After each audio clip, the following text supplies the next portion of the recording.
तो हमारे साहब रहते थे, वही जो बात बोलते थे पीछे हम ताली बजाते थे। लड़ाई वसूलों पे की जाती है और इंशाअल्लाह ताला मरते दम तक वसूल पे लड़ते रहूंगा। मैंने कहा था कि देख लो, मुझसे पंगा मत लो, मैं मस्जिद की वो लकड़ी हूं, ना बेची जा सकती हूं ना खरीदी जा सकती हूं। एक दूसरे से लड़ाना, एक दूसरे के ऊपर कमेंट्स करना, फेसबुक आया, व्हाट्सएप आया, यूट्यूब आया, इसका फायदा सिर्फ मुसलमानों को नीचा दिखाने के लिए काम शुरू किया गया है शहर के अंदर। इसके कैरेक्टर पे बोलो, उसके कैरेक्टर पे बोलो, इसको परेशान करो, पुलिस से धमकी दिलाओ, केस बनवाओ। अल्लाह का शुक्र है कि मैं उस दलदल में रहने के बावजूद भी सईद अली अशरफ अपने ईमान और अपने उससे कभी हिला नहीं और मैं कभी कोई गलत काम में गया नहीं। और सैयदों को गाली मत देना, मत देना गाली वाली, और दिलवाने की कोशिश भी नहीं करना। वजूद खत्म हो गया था यजीद का, बेशक बेशक यजीद का वजूद खत्म हो गया था। तुम तो माली सल्तनत के थोड़े से गुलाम हो यार, लेकिन किसी की भीख नहीं लूंगा। मैंने कहा था मुझे मत परेशान करो। मैंने 2 टिकट मांगा था पूरी पार्टी के अंदर, 2 टिकट, सिर्फ 2। कोई विट्ठल बोलने लगा कि विट्ठल है मेरे, कोई अपने अब्बा को छोड़ के बाप बनाने लगा। अरे तुम्हारा बाप है, तुम्हारा वालिद तुम्हारा वालिद है, तुम्हारा चचा भी तुम्हारा वालिद नहीं हो सकता। हाँ, वो वालिद के जैसे सरपरस्ती कर सकता है, ये मजहब इस्लाम है। देख लिए ना भाई साहब का रुतबा देख लिए ना, जिस स्टेज पे जाऊंगा वहां नारा लगेगा। और अब वो सैयद अली आएगा आपके सामने जो शैलेश नगर के सामने 5 मिनट में पुतला जलवाएगा। और मैं देखता हूं कि किस गुंडे से तुम फोन कराओगे, किस पुलिस वाले को बोल के मुझ पे गुनाह दाखिल करोगे। मुझे मालूम पड़ा है कि मेरे कुछ जानने वालों को धमकी दी गई है, यही काम किए जिंदगी भर। है ना मोदी गवर्नमेंट परेशान कर रही है ना मुसलमानों को, 8-8 साल जेल में रख के नो ट्रायल बेस पे चलाया जा रहा है ना, लेकिन विद्रोह हो रहा है, जेल में लोग बंद हैं, लेकिन लड़ाई लड़ी जा रही है। और इंशाल्लाह एक दिन आएगा कि मोदी को भी जेल में ही आखिरी सांस लेना पड़ेगा। अगर कहीं गुस्ताखी की तो तुम्हारी गाड़ियों के आगे लब्बैक या रसूल अल्लाह लगवाऊंगा। और हिम्मत है तो साथ के सिक्योरिटी गार्ड छू के देख लें। तुमने मेरे जज्बात के साथ खिलवाड़ किया है, मेरे जज्बात के साथ खिलवाड़ किया है। और जो तुम्हारे चुट्टू पुट्टू इधर उधर धमकी दे रहे हैं ना, अल्लाह की कसम खाता हूं बड़ा बुरा हाल कर डालूंगा अगर मैं मुखालफत में उतर गया सड़क पे। मैंने मुमरा वाले तुम लोगों से कहा था, मैं हर बार अपने इशारे से कहता था, लेकिन हमारे मीडिया के भाई है, सवाल नजीब मुल्ला से, सवाल दूसरे से, अरे जो है सवाल उससे करो तो मीडिया कही जाएगी। अरे मुमरा में बंद कर दो बीजेपी, बड़ा राग पट्टी हो गई बीजेपी की। हम भी गुनहगार हैं दोस्तों, गुनाह हमने भी किया है कि थोड़ा समझ नहीं पाए, मोहब्बत में बह गए थे। हर जगह मुझे रोका गया कि कोई भी हालत में भाई साहब को परेशान करो, जफर से इसको लड़ाओ, नेहा को उससे लड़ाओ, इसको उससे लड़ाओ, उससे उसको लड़ाओ, भाई साहब के पीछे 3 घोड़े लगा दो, कंपटीशन पैदा करो। अरे मैं सैयद हूं यार, मैं जिस खानदान का हूं उससे कोई कंपटीशन नहीं करता है। सत्ता का भोग मैं चढ़ूं, सवाल बेचारे गरीब से। नहीं, जफरनगर से वक्त था, सवाल जफर से होना चाहिए कि क्या किया या क्या नहीं किया। कहीं ना कहीं मुझको डैमेज करने की कोशिश की गई।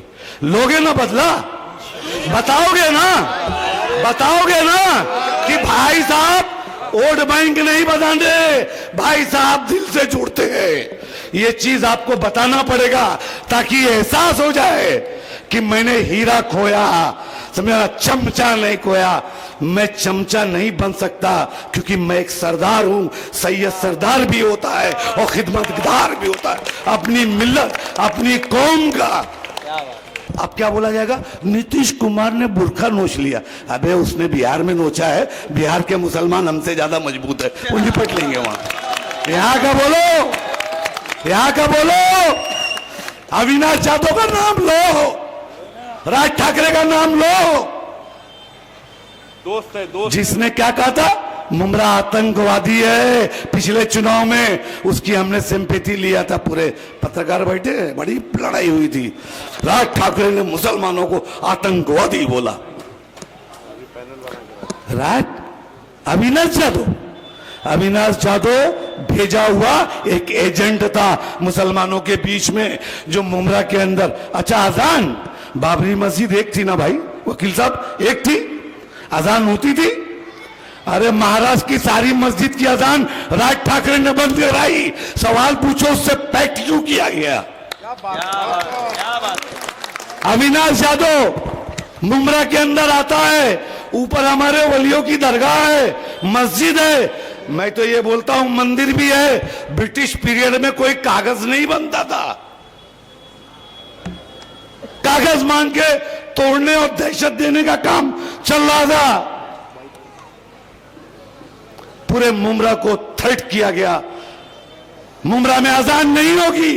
यही सईद अली अशरफ था जो कहीं ना कहीं हमेशा एक उंगली कर देता था, लेकिन बोलने की ताकत मुझको नहीं थी, पुलिस की ताकत नहीं थी, मुझे बुला लेते थे क्योंकि मालूम था भाई साहब को बुलाओगे तो ऐसा नहीं चलेगा, पूरे महाराष्ट्र में मामला बनेगा। मैंने बल्ली नाम का एक लड़का था वकील साहब, और एक लड़के, दो लड़कों से मैंने अजान की, फजर की अजान की। मैंने कौसा जामा मस्जिद और मुमरा जामा मस्जिद, आप लोग ने देखा होगा अंसारी कि एक वायरल हुई थी कि मुमरा में अजान हो रही है और अविनाश यादव तेरी मां ने दूध पिलाया है तो आके अजान रोक के दिखा।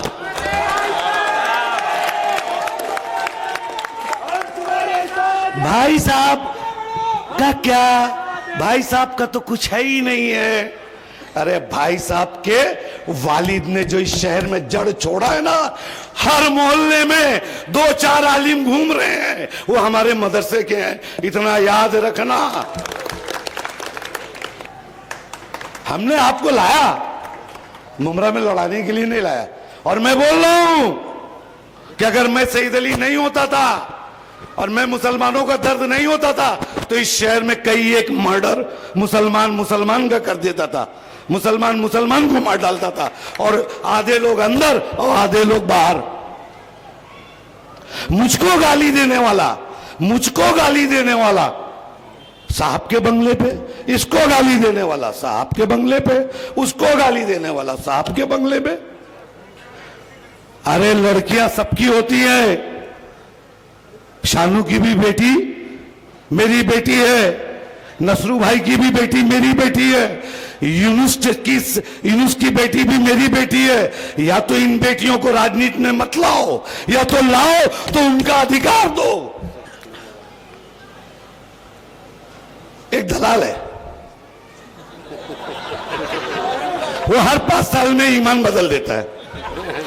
कभी पूछता है कि अवार्ड साहब का अगर खतना होगा, अवार्ड साहब का खतना होगा तो अवार्ड साहब ईमान ला ले। अब अवार्ड साहब ने तो ईमान लाया नहीं, खतना हुआ नहीं, तो फिर ये क्या कर रहा है वहां पे बैठ के? फिर बदला। MIM में था, MIM खत्म कर दिया, समाजवादी में था, समाजवाद खत्म कर दिया, राष्ट्रवाद में गया है तो देख लो सईद अली कहां है। हाँ, तुम्हें बता रहा, सुनिए, याद आ गया। मैं राष्ट्रवादी कांग्रेस पार्टी एसपी में ही हूं, शरद पवार गढ़ का हूं। कहां का हूं? शरद पवार गढ़ का हूं। पूना में हमारे पवार साहब घड़ी से चुनाव लड़वा रहे हैं, तो मैं मेरे पवार साहब के साथ हूं। ठीक है, उन्होंने वहां पे पूना पिंपरी चिंचवड़ के अंदर राष्ट्रवादी की ओरिजिनल जो घड़ी है उसके ऊपर चुनाव लड़वा रहे हैं, इसलिए मैं उनके साथ हूं। अब अगर पवार साहब बीजेपी में हैं तो मैं भी बीजेपी में हूं।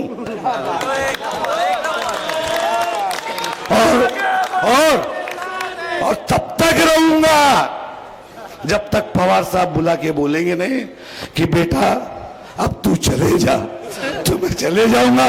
और बोलेंगे बेटा रहे और विरोध कर, तो रह के विरोध करूंगा। फैसला आप आवाज उठेगी इंशाअल्लाह ताला। और सुन लो पूरे मुमरा के लोगों, ना मुझे कोई बेचेगा और ना मुझे खुद खरीदेगा, और ना मैं मेरी कौम और मिल्लत का कोई सौदा करूंगा। ये कि एक सच्चे आदमी का साथ अब की बार मुमरा के लोग रुपया, पैसा, ताकत, पुलिस में भी हिम्मत नहीं है। अब मैं हूं, घेर लूंगा, पुलिस स्टेशन घेर लूंगा। एक के सामने अन्याय हुआ तो समझ जाओ पूरा शहर उतार दूंगा। और मैं बोलता हूं मुफलिसी की जिंदगी मत जियो, अपने हुकूक को मांगो, सड़क पर उतरना सीखो। अगर मुमरा के लोग, मैं जो बार बार कहता था कि अगर 60 से 70 हजार लोग टोरेंट के खिलाफ एक बार रोड पे आ जाते थे और नेताओं के हाथ में न डालते थे तो ये टोरेंट यहां से भाग गई होती। लेकिन मुमरा के लोग सोचे ये कर लेगा, वो कर लेगा, अकेले कुछ नहीं होता है, सबको मिलकर लड़ाई लड़ना पड़ता है।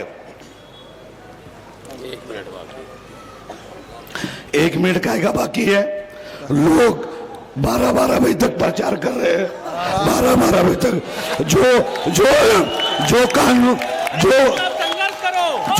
सुनो जावेद भाई, जो कानून सबके लिए वही कानून, MIM के लिए वही कानून, राष्ट्रवादी कांग्रेस के लिए वही कानून, समाजवादी के लिए वही कानून, कांग्रेस के लिए क्यों? एक स्पेशल आदमी कभी भी 12 बजे। और एक चीज मुमरा में बताना चाहता हूं सबको, पूरे मुसलमानों को, अपनी सोसाइटियों में स्टिकर लगने मत दो दरवाजे पे। जिसको वोट देना है दो, अपनी सोसाइटियों को गंदा मत करो। कलवा है, कलवा बाजू में, कलवा 4 माले की बिल्डिंग के अंदर ना मजाल है कि कोई घुस जाए। यहाँ जिसको देखो कोई सोया है, खटखट, इसका कार्यकर्ता, उसका कार्यकर्ता। बंद करो, सीखो। कम से कम अल्लाह ने हमको भेजा था हमसे सीखने के लिए, उनसे सीखो। 6-6 हजार रुपए स्क्वायर फीट का घर लेके ये आ रहे 3 बजे रात में धन बोले। बंद करो यार, बंद करो, सभ्यता में आओ, अपने आप को बदलो और बदलाव लाओ। खुदा हाफिज, शुक्रिया।